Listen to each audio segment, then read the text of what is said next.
Welcome back to Kicking It with Kenya. I know it's been a while since we filmed. I'm happy to be back on this couch with Louis P to discuss one of the most controversial movie drops that has happened in 2020. The movie is called Cuties. So, me and this guy had a difference of opinion on some of these things, but I'm just looking all over the timeline. I'm looking at what people... It's like such a divisive movie. But I feel like it's divisive for the wrong reasons. I'm seeing like people are like, oh, there's kids twerking. Then I'm seeing people like, no, you guys gotta watch the message. And then it's just like I'm just seeing like a bunch of people taking hard stands on this film. And it's like, I don't know, like I've told you before, I feel like you have to watch something in order for you to actually have an opinion on it. So like originally, like what's something that you took when you first saw the movie come out? When it was announced? Yeah. Or when it was dropped? What came first? The trailer or... Was there even a trailer or was it just clips that was out? It was a trailer. There was a trailer. There was clips leaked. There was a poster, promotional poster. Netflix I saw the poster and the clips leaked. Mm-hmm. I didn't see the trailer. But you see, that's... my opinion of it basically came from how they marketed it. And I still don't agree with how Netflix chose to market the film. But I feel like anytime you have anything that involves kids, especially young women, and they're doing things that are going to be viewed as provocative and a little, and they're being sexualized, it's gonna ruffle some feathers. You have to handle that with care. Well, no matter how you choose to handle it, it's gonna ruffle some feathers. There's always gonna be people. Reason? Well, that's what I mean. The different reasons why it will be different, but I feel like how Netflix chose to market the film doesn't necessarily match what the director intended to get across with the film. And sometimes I feel that gets lost. The message can get lost in the marketing. And I feel like the marketing that Netflix opted to go with turned a lot of people off from the movie, or had them going into the movie already expecting things that had they just gone in cold, it may not have hit the same. It may not have had the same tension going into it. It wouldn't have had the same tension going into it if you went into it not knowing what it was about. You know what I'm saying? Because now I feel like when you tell someone, if you spoil a movie and you tell them anything about it, they're going to look for signs to that plot point or throughout the film. And, oh, that's what they were talking about. Like, they're going to look for it. Mm-hmm. So I feel like Netflix really hurt this film when it comes to the marketing and how they chose to showcase and promote it. Yeah. So like, I'm going to be real. I always, you always talk about marketing. You always talk about like things like, oh, how you promote something, whether it be an album, whether it be a movie, whether it be a show. And it's always something that I always knew was something that was done. But I truly, not until this movie, realized how this could really make or break a film. I don't know why. I just never really, like, I knew it was something that was done, but I never married the two. Because I always thought, like, as an audience, like, you will figure it out for yourself. Like, you know what I'm saying? I never thought that we were the type of people that really solely depended on just the marketing. I thought, like, marketing was like a preliminary thing that's just done. Like, trailers is just a preliminary thing that's just done. And then people watch it, but if you're interested in it, you'll still go and watch the film. I didn't think that, like, marketing was really, like, the thing that made people turn off for some reason. I don't know why. Like, I'm realizing that with this movie, that marketing really could make or break a film. And I feel like it's sad because when I watched it, it's nothing like how it's marketed at all. Like, at all. Like, I don't know why Netflix chose to go that route with marketing the film with, like, the poster. I would have liked it if they went with the original poster I saw of them, like, on the cobblestone versus them, like, posing like this.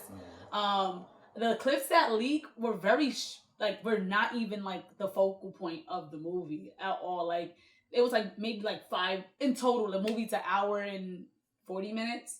I think like the clips that were leaked was maybe at most 10 minutes. I would say total in all. Like 10, 15 minutes out of that whole film. I just feel like so you watched it? That I did. What did you think? Because I've been telling people to watch it. Now you was one of those people. I'm like, no, Louis, just watch it. Just watch it. Just watch it. What did you think? Well, I mean, I had no interest in watching it, as I told you. Mm-hmm. I didn't plan on watching it. But why? Explain why you didn't want to watch it. I didn't want to watch it because nothing to me about 11-year-old girls dancing half nude and provocative for the camera appealed to me. So for me, I don't need to watch this because it's nothing that I want to see. And after watching the movie, I feel exactly the same way. I didn't need to see it. I'll never watch it again. I'm not necessarily recommending anybody else watch it, but to be fair and have a conversation about it, I had to at least watch it. And I still feel the same way in terms of the message that they're trying to get across is a message I already know. It's something I already live by. I already abide by. So I didn't what's need, the message that you said you abide by? Well, in terms of how society can influence little girls and how certain things in pop culture and urban culture can influence a young woman's mind, especially one that's so sheltered, and how it can really affect and how it can really shape her in that moment. I already know. This is one of the reasons I don't want kids. I said that to you. But again, and that's one thing I said when I watched it. I said, this is why I don't want kids. Why you say that? I don't want to worry about this. Especially, no offense, but especially a girl. It's so much nasty stuff in this world. So much nasty stuff in this world. And if I had a daughter, that would be the thing that just keeps me up at night. You know what I'm saying? Like, because no matter how much you try to guide your daughter on the right path or whatever, I also feel like kind of sheltering kids isn't necessarily always the best thing.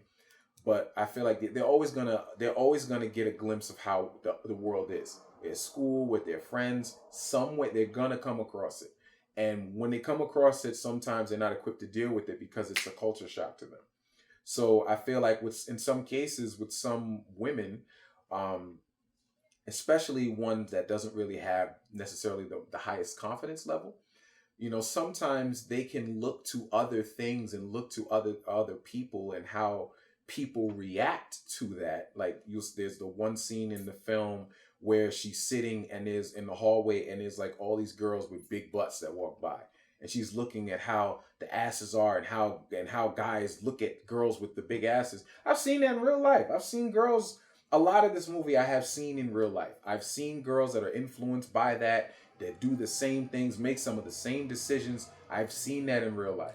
So it's just one of those things with me personally. Didn't need to see it in movie form. I feel the same way about a lot of slave movies. I don't need to see this again. I don't want to see this. Right. You know what I'm saying?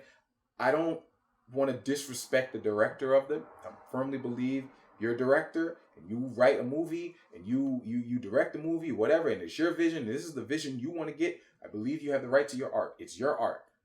Just like me, the viewer, I have the right to say, it's not really something I want to see. You know what I'm saying? So my biggest problem comes in how Netflix chose to market the movie. Because if you are marketing a movie that stars 11-year-old girls dancing very provocatively, wearing some skimpy outfits, and the poster you decide to go with is a very provocative poster, who are you marketing this movie to? I think like sometimes they feel like some people are like, it doesn't matter what kind of press it is, it's always going to be good to get the audience going. So I don't know if they wanted to go with shock and awe, but I think in this situation, shock and awe was not the route you want to go. Like maybe they wanted to cause an uproar, a storm, like kind of like when everybody was talking about the Tiger King and like, about, the memes or whatever. And then everybody was talking about the Aaron Hernandez, like, and all of the memes. And I feel like because they saw success in how that was marketed, they thought like, let's do another boom type of marketing. But when your movie stars 11-year-old little girls, it's just something to be said about having been on movie shoots myself and having been on show shoots and all of the people that are on set when you're filming. That's something that goes through my mind. So you're on this set and you're the director, you're all on it, you're holding the lights and you're watching this 11-year-old girl dance in a certain way for the camera. And you're sitting there on set watching this 11-year-old girl do this. I couldn't be on that set. I would not feel comfortable. You know what I'm saying? Like, it's just, I don't need to see that. I don't want to see that.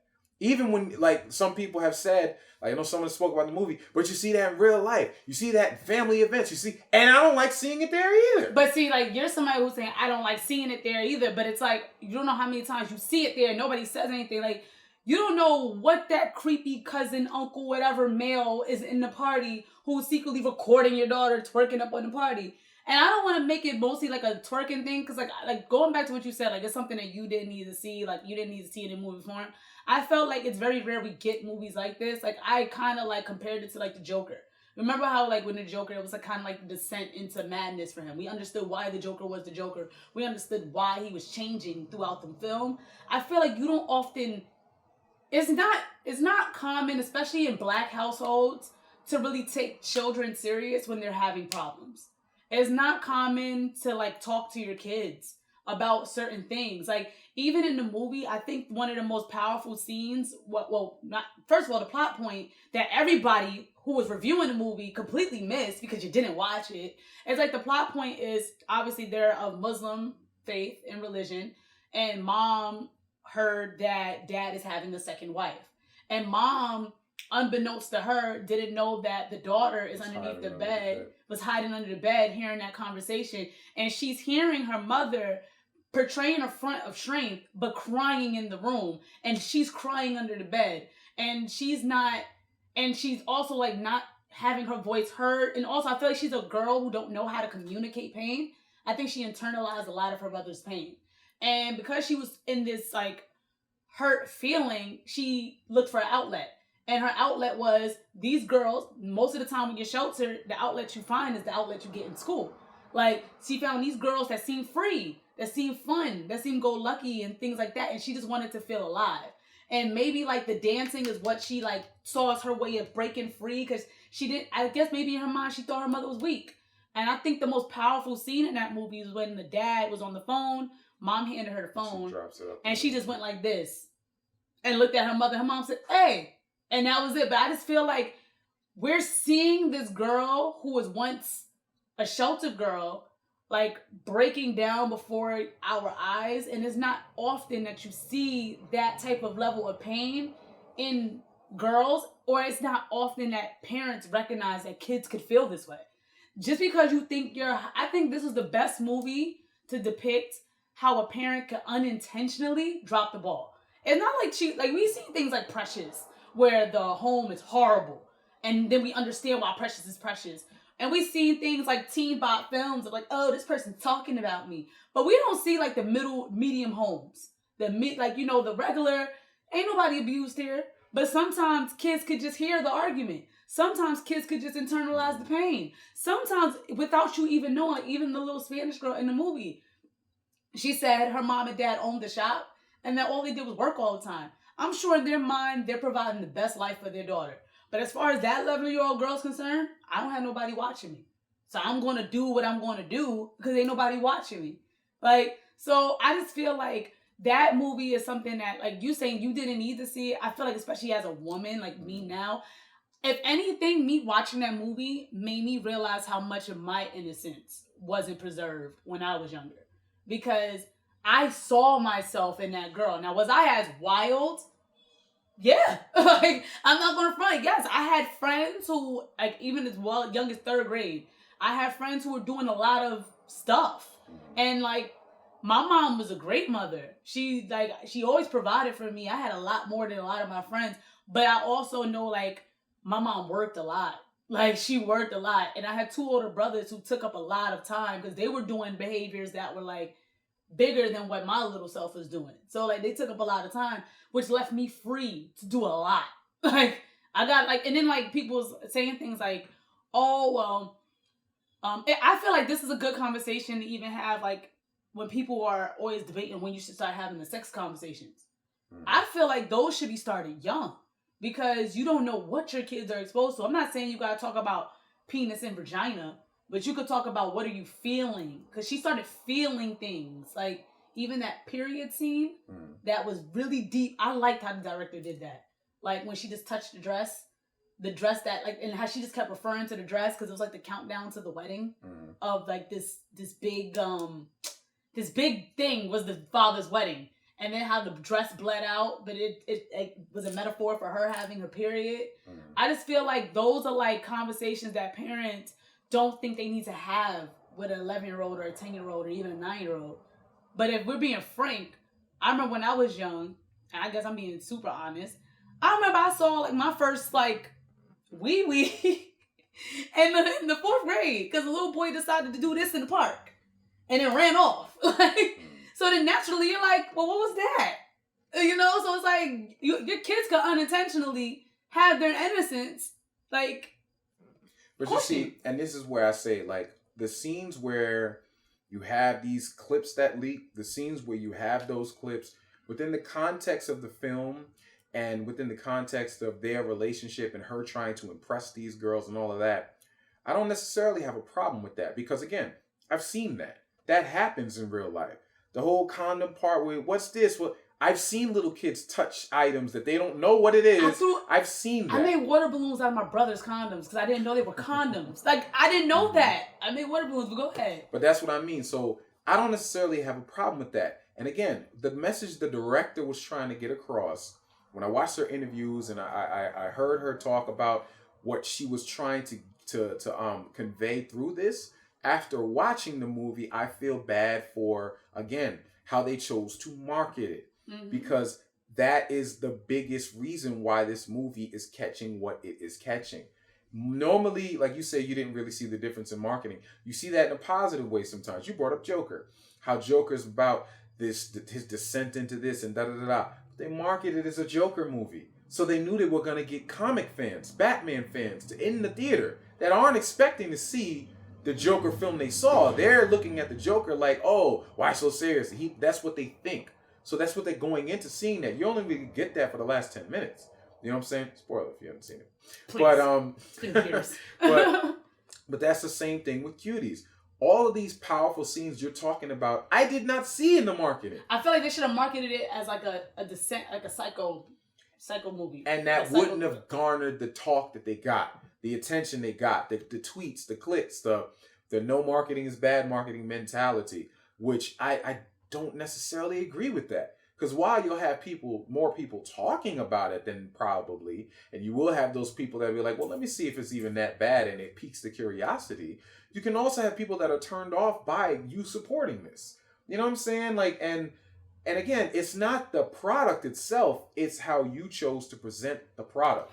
And that's just with anything. How you present something can hurt or help whatever you are presenting. But see, this is my issue though. At the same time, yes, I blame Netflix. But all right, just to be clear, like on this show, there's never going to be a time I'm going to review something and I'm not going to watch it. Like, I don't understand when we became as a society this herd mentality of we're just going to run with this is bad. And you're not going to do your own homework. When did we get that lazy? I mean, don't get me wrong. I knew this was a hot button issue. So you damn sure I was going to talk about it. But I'm not going to come on this show. And that's why I made you. I'm like, Louis, you got to talk. You got to watch it. Louis, you got to watch it. Louis, you got to watch it. Because I want a sense of integrity when we're reviewing movies. Like, I'm not just going to do a review on a movie, bash a movie before I actually watch the movie. Because if I'm going to review it, I want to make sure I want to make sure I sound smart. Like, I want to make sure I know what I'm talking about. So it's like when I'm seeing reviews, like you sent me a clip and I'm seeing other reviews on YouTube and they're like, oh, I had to cut it off after 25 minutes. I'm like, you a damn lie. Because ain't nothing happened until an hour into the movie. And I know, I looked at the timestamps. I'm like, yo, how long have I been watching this movie? Ain't nothing happened. Because it's been well into an hour before you even see those scenes, which is why I'm like, the dancing and stuff, if you actually took the time to watch it, it's only like 15 minutes in total of the whole movie. Like, it's different parts, but it's like 15 minutes in total of the whole entire movie. The actual plot point is way better than what you're saying it is. And like, literally nothing goes on in this film that I have not done or that I have not known friends to do. And I just feel like I don't know when we got into that place as a society where we really do maybe because I'm a different thinker. Like, maybe that's why I never really paid attention to marketing, because I'm always going to go into it. I'm gonna do what I want. Like, I'm going to watch it. Like, regardless of what is said about this is bad or that's great. Because you saw I'm different. Black Panther was amazing. It was okay. Like, you know? Sound different. The Dark Knight's the greatest movie ever. But that's overrated. But you see what I'm saying? Like, because maybe we're different. Like, maybe we're the type of people that we're not going to just go off of the what just to get clicks. Like, let me jump on this bandwagon and say this movie's bad. I'm not going to say that if the movie's actually good. Well, even beyond that, it's you have your opinion about Black Panther. I don't necessarily agree. No. I have my opinion about Dark Knight. You don't necessarily agree. No. But I've seen it. You've seen it. So my opinion is coming from what I saw, not what I heard. That mentality, I feel, started seeping in with social media. Because you see everybody else's viewpoints before you have a chance to make your own mind up. So you'll see all of these things, not all factual. I see this a lot with politics, where I'll see Biden said and did this. Trump said and did this. This person said and did this. Where? Show me the clip. Don't show me the quotes. Show me the clip of them saying it. Well, I heard. So where did they say it? Where is your proof of this? And a lot of that happens when it comes to a lot of issues that people gauge their opinion on. Stuff that you don't have any proof of. You didn't see what you're judging. You didn't hear what this person's running with, but you keep hearing it and it's believable. So you run, but you didn't hear. So what is your mind? What is your opinion based off of? Your opinion is based off of things that you can't verify, that you heard. Me, whether it's sports, movies, whatever it is, I base my opinion off of what I can verify, what I've seen, what I've witnessed, what I've been through. Never what I heard. Well, I heard this person say this. So da da da da da da. I had my preconceived notions about this movie before I watched it, but I never went on record saying nothing about it until I wouldn't even do this with you if I didn't watch it, because it'd be like, I want to at least give this person a fair shake. It's like if I have a conversation about something I disagree on with you, I want to know why you feel this way. I'm going to listen to you, and I want you to give me your facts and hopefully even change my opinion. Maybe you're seeing something I didn't. Maybe I can learn something from you. I want to give you that. And then I'm going to give you my opinion. And that to me is the dialogue. I'm not going to go into this conversation, I'm right, you're wrong, no matter what. No, I'm going to listen. And that's where we are, though, as a society. It's like, I'm right, you're wrong. Or like for instance, like I was on Facebook telling people like, no, I really think you should watch the movie. I think you should watch the movie. Everybody's like, oh, I can't believe you could support something like that. This is Bessie pedo porn, blah, blah, blah. I'm like, everything is pedo porn. Like, not saying it's okay, but like, child actors been talking about this shit for years, and we ain't never paying no mind now. So I'm like, but honestly, and even like the lead actress in that movie, she did a damn good job for her to be that young. I think she portrayed such range of emotion. I hope I see a lot more from her. And it's sad because I'm thinking I'm not going to see anything from this director anymore. Probably. I'm not going to see anything from this little girl anymore. I hope not. Because she was so dope. I think all of those little girls did a good job handling this movie the way they handled that movie. And like the emotion in it was just beautiful. And like I said, I really like the way the director shot scenes. Like, especially the time when she was like, the mom was throwing water on her. And she just did all of that. And I'm like, yo, like that, I took that as her kind of like coming into... Because the way it ended was like her merging the two worlds. She was still sweet, but then she still kept a little bit of flair from the life. And I like to believe that the movie left off with her having an understanding of her emotions. And especially when she had that breakdown moment at the end. Like, I think, because I had that moment plenty of times. Like, what am I doing? Like, I remember I would think I was even talking about this with Chris. Like, me as a young girl, I was, unlike her, she was a silent terror. I was more out there. Like, my mom was like, I don't know what happened to you between the years of this and this, but you just went crazy. And it's like, I look back at it now and I'm like, I don't know why I was so angry. And like my mom, I put her through a lot unnecessarily. And after a while, like the scene where she like hears her mother crying again while she's on the stage, like I thought that was very powerful because I remember I had that moment of hearing my mother crying in my head. And I'm just like, why am I doing this? Like sometimes kids aren't good because you talk to them. Some kids are good because they feel like I don't want to do this anymore. Like, and I'm just like, why am I doing this? And then before you know it, it's like something just clicked in me. I got better at school. I started being more focused. I just calmed down. Because I'm like, I don't have to do this to her. I don't have to do this to my family. Why am I so angry? You know, I get why I'm angry, but there's other ways to do it. And this is why I channeled into school and I went to college and I just tried to figure it out. But when I was young, maybe because I just really wanted to be heard. I just really wanted to be seen. I just really wanted my problems to matter. And I just feel like when you're young, parents always like, stay in the children's place. Or like, you're just a kid. What problems do you have? But we're not the Brady Bunch. We're not the Cosbys. We have problems, especially if you're growing up in the hood. You hear them. You see them. Like, you see crackheads. You see fast girls. You hear your parents arguing through the thin wall. It's not like you're on the West Wing. But you also, I feel like another thing is, it's a cultural dividing film as well. Not to really be like to exclude certain backgrounds, but if you didn't grow up a certain way, I feel like you wouldn't identify with the movie the same. Much like Boys in the Hood or a lot of those type of movies, if you don't have any like kind of thing to kind of like gauge that, like in terms of what you've experienced, it's not going to resonate with you the same as it would. Like I said, one of the things about the film is I've seen girls like this. There's certain cultures and backgrounds that this is not something that they normally see. So it's very much of a cultural shock. It's like if you watch the movie Detroit and you've never experienced anything like this with cops. You'll watch this movie and be like, oh my God. There's some people that watch slave movies and be like, oh my God, they really used to treat people like this? Because it's just, your innocence. It's like the Fresh Prince episode with Carlton with the cops and how Will reacts to the cops and how Carlton reacts to the cops, totally different because of what they've experienced and what they've been through. So I feel like there's a cultural thing with this too, where it's going to resonate with certain people that may see themselves as this character. And then it's going to resonate with certain people that they themselves are parents and they don't want to see this ugly truth because they may have a daughter. They may have a niece or and they don't want to see that truth. Or it may some men. The man has a father.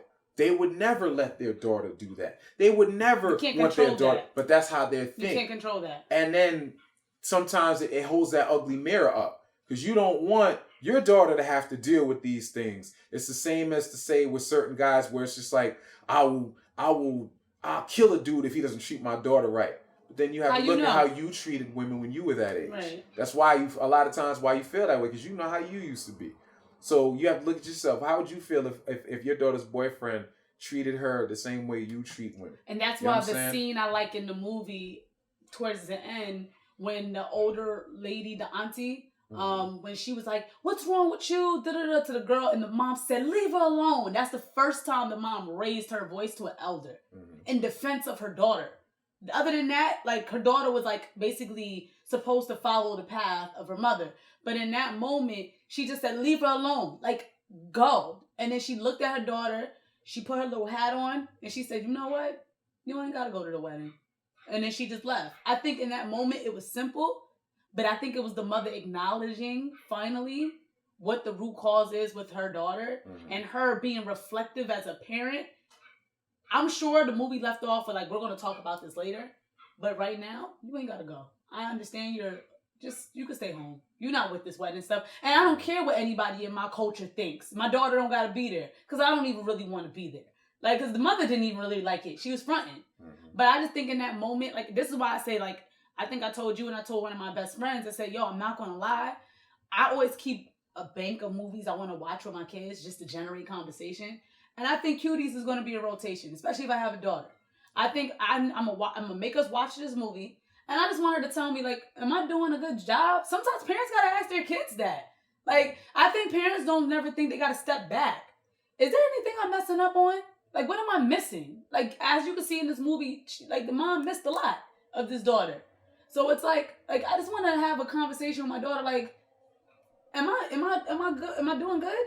Like, am I okay? Like, am I missing anything in your life? What's going on? Something. Now, will it work? I don't know. But at the same time, I feel like that's why I said this movie is like basically about when a parent unintentionally drops the ball. It's unintentional. You're doing what you think is best. But sometimes what you think is best is not what's best. And sometimes you got to have your kid tell you that. I like to think parenting is somewhat like a mini partnership. Especially when your kids get a certain age. they should be able to not critique you, but they should be able to say, you know, Mom, like, I did hear you, you know, yelling at Dad, or I did hear, like, sometimes you work so much, I want to spend time with you. I think sometimes those conversations, a kid should have the right to say those things. Or, like, you know, Dad, sometimes it'll be nice if, you know, you just sat down and watched TV with me. You know, you often go into your office and I don't really know what you do. I think, like, those conversations are not welcome sometimes in, like, especially in, like, Black households. Like, you just really can't tell your parent when they off. And I don't know. I just feel like that movie. It's a shame that the marketing is what, like, made the message disappear in the film, and it's a shame that a lot of people are bashing it without actually watching it. Sometimes you got to put the medicine in the candy. That's the best way I look at it. Sometimes if you preach a message to someone that doesn't want to pay attention to the message, sometimes you have to disguise how you get that message across. Sometimes you have to crush up the medicine and put it in the applesauce so the kid eats it. Sometimes you have to trick your kid and tell them we're going to Disneyland and then pull up at the dentist. You know what I'm saying? And then sometimes that's as a kid, messed up. No, it's a fact. Oh, but shit. It is what it is. I just caught that. Say you're going to go to Disneyland and then pull up at the dentist. Yeah. And then guess what? Sometimes, this happened to me, sometimes you go to the dentist, oh my God, and, you know, it wasn't even that bad. It wasn't even as bad as I thought it was going to be. Sometimes, you know, that happens. Yeah. But let us know what you think about our review of the movie Cuties. I really do suggest a lot of people watch it. Like Louis said, maybe it might not pertain to you, but you never know, especially if you're a parent or you have a little girl, a little niece, a little cousin, whatever. You never know. I think it's a good conversation starter, but you let us know our review. And until then, like, subscribe, follow, share, and peace.